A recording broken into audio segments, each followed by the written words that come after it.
Alright, end of the month, and time for my review of Secrets of a Hollywood Private Eye.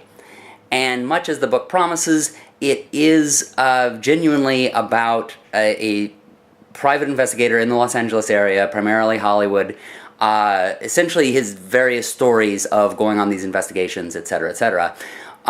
Much to my relief, it is not a gossip rag about various Hollywood celebrities or that sort of thing. There are a couple of stories, but it isn't about that. So if you're wanting National Enquirer, this is not the book for you. It's not just dirt about, famous people. It's dirt about a lot of people. No. Actually, what it is it's really his investigative techniques and how he went about them. And then he also he very specifically goes into how you could do things yourself, like if you want to find out. He specifically says things like how to find out if your spouse is cheating on you, how to find the money that somebody has conned you out of. It's that sort of thing. How to sort of disappear from a private investigator. What to do to make his own job, more difficult. It's very interesting in terms of his stories. Really kind of amazing sort of stories that he went through, as you might expect a private investigator to kind of have gone through. Sort of the inside life of what you usually see like on television, but also I was very pleasantly surprised to learn that it's so much about how-tos. And he really gives you the tools that you would kind of need for, finding somebody or hiding yourself.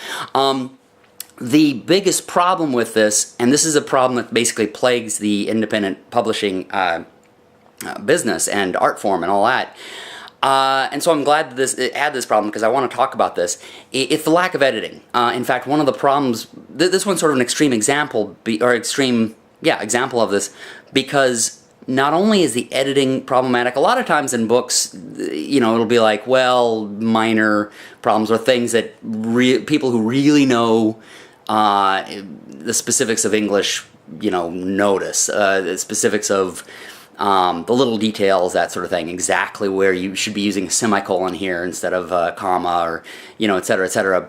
That's usually the problems. In this particular one, they're bigger. They're the types of things like very clearly a mistype. Very clearly, he just simply forgot to put a couple of letters in, or an entire word is missing. I mean, things that would have been solved just purely through a read-through. So it was a bit disappointing in terms of that. I know one of the people who worked on this, his other work is, much cleaner, much, he goes to it much closer. This one, for whatever reason, they didn't really have.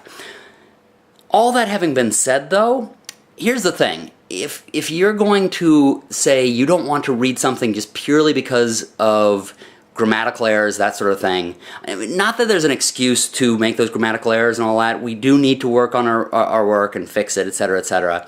But bear this in mind. A professional editor costs approximately $1,000.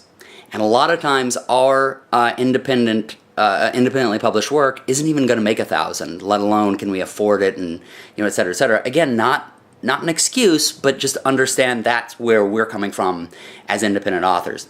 We do need to go through it a lot closer than in this particular book's case. We do need to do our best at editing, showing it to people who know their grammar very well, and fixing it as well as we can. But that having been said, on the reader's side, not just try to understand where we're coming from, because it's, you did pay money, and so you deserve the best book you can have, but also try to see the forest for the trees. I think that I got that right. Anyway, because if you essentially, let's use this book as an example. This book will help you figure out how you can get money back from a con artist. Now, if you are reading this book and you come to a certain point and you're like, ooh, he wasn't supposed to use a semicolon there, it was supposed to be a comma. You know what, because of that you stop reading it because, ooh, he got a couple things wrong here, then I'm sorry, but you don't deserve to learn the information that he has in this, because you're essentially you're putting these petty things above what's more important. That's not to say we shouldn't be doing our jobs and editing better, but that having been said, don't throw something out just because of certain problems, certain mistakes. it really winds up, in my opinion, making it very petty. That's, to me, a petty argument. It's not that we shouldn't do our job, but at the same time, you shouldn't be putting something down and saying it isn't worthwhile. Because, I mean, basically, imagine this. Imagine if I was to come in and go, trying to tell you, hey, there's a fire down the road, but I called it, there's a fire down the road, whatever. I said it in a sort of funny way. And rather than calling the police or the fire department, you go, oh, well, you said them there instead of there. I'm not going to listen to you. That, to me, is the same thing as looking at a book and going, oh, he got his grammar wrong, so I'm not going to listen to anything he says. Seriously? If that's the case, then I guess you deserve to have the house burned down because you didn't call the fire department because you were too concerned with how it was said rather than the substance of what was said. So I guess that's what I'm trying to say. Look at the substance. We need to fix as much as we can, but on your part, you need to look at the substance more than the way it's said. And then recognize if there's a problem, okay, there's a problem. Certainly point that out, and I'm going to put that on my Amazon review, and that's what I'm going to say about this. It does unfortunately have some problems in terms of typos and all that sort of thing, but the substance in this book, Secrets of Hollywood, oh well, it's all in the bottom. It's Secrets of a Hollywood PI, and I'll put the author's names and a link to it below. Definitely worth reading. Phenomenal information. I highly recommend it for the substance that's in it. Alright, that being said, now time to really face the music. Let's see what's going on with the weight. I have not always been as good about walking, but it is winter. Hey, I lost all my weight. It's once again 0 pounds. I am light as a feather again. No, here. Let's try this again. You can see all my dirty socks. Here we go. 208. Woohoo! I lost 3 pounds. USA! USA!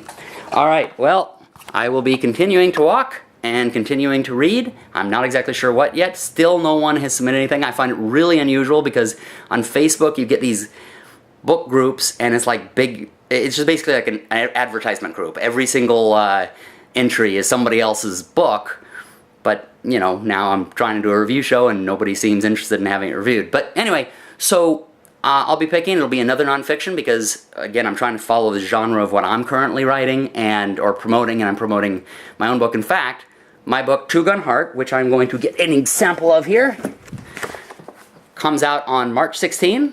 So it's during the month that this particular episode is up during. So take a look at that. It's the true story of Al Capone's long-lost brother, who was a prohibition officer in Nebraska, and kind of America's last cowboy. Alright, that's about it. Thank you all for watching, all 4 of you, or however many there might be. Be sure to read more independent books. Gotta find the off button.